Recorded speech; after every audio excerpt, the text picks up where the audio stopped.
বন্ধুরা, তোমরা কি জানো পাসপোর্ট তিনটে কালারের হয়, একটা নীল, একটা হোয়াইট এবং একটা মেরুন। তো ব্লু পাসপোর্ট কিন্তু আমাদের সবার কাছেই রয়েছে। নর্মাল মানুষজন যারা কিনা শিক্ষার জন্য কিংবা কোনো চিকিৎসার জন্য কিংবা চাকরির জন্য বা এমনি ঘুরতে, তারা কিন্তু এই নীল পাসপোর্ট দিয়ে যেতে পারে, এক দেশ থেকে অন্য দেশে যেতে পারে।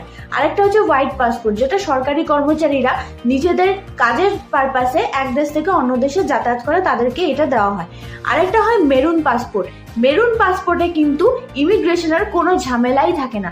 এই মেরুন পাসপোর্ট সরকারি উচ্চ পদস্থ কর্মচারীদের দেওয়া হয়।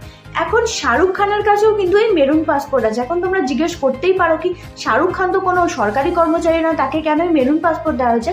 কারণ শাহরুখ খান হচ্ছে দেশ বিদেশের সমস্ত জায়গায় শাহরুখ খানের খ্যাতি কিন্তু অনেকটাই বেশি। শাহরুখ খানের হিন্দি সিনেমায় প্রচুর অবদান, সেই জন্য এটাকে সম্মান জানিয়ে ভারত সরকার তাকে মেরুন পাসপোর্ট দিয়ে